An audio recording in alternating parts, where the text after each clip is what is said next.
নমস্কাৰ, এই মুহূৰ্তত আহি পৰিছে কেইবাটাও গুৰুত্বপূৰ্ণ খবৰ। অসমৰ লগতে ভাৰতৰ বিভিন্ন প্ৰান্তৰ পৰা বহুকেইটা গুৰুত্বপূৰ্ণ খবৰ যুগুতোৱা হৈছে।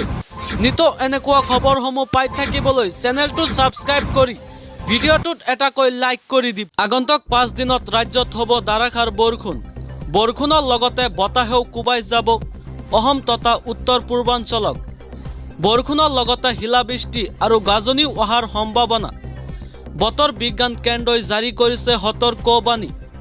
উজনিৰ পৰা নামনিলৈ বিভিন্ন প্ৰান্তত বৰষুণ হোৱাৰ সম্ভাৱনা।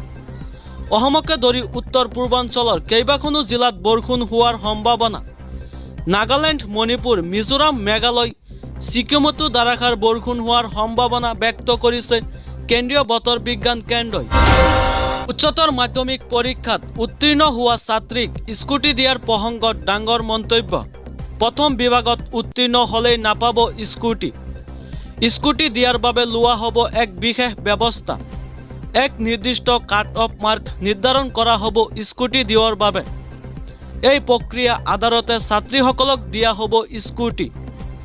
শিক্ষামন্ত্ৰী ডক্টৰ ৰণোজ পেগুৰ ডাঙৰ ঘোষণা। বঙাইগাঁওবাসীৰ বাবে জৰুৰী খবৰ। PMAY হিতাধিকাৰীৰ বাবে মুকলি হেল্পলাইন নম্বৰ। হিতাধিকাৰীৰ সুবিধাৰ্থে জিলা প্ৰশাসনে মুকলি কৰিছে হেল্পলাইন নম্বৰ। আঁচনিৰ হিতাধিকাৰীয়ে নম্বৰটোৰ জৰিয়তে দিব পাৰিব অভিযোগ। নম্বৰটো হৈছে 1800345382। এই নম্বৰত PMAY সন্দৰ্ভত দিব পাৰিব আপত্তি অভিযোগ।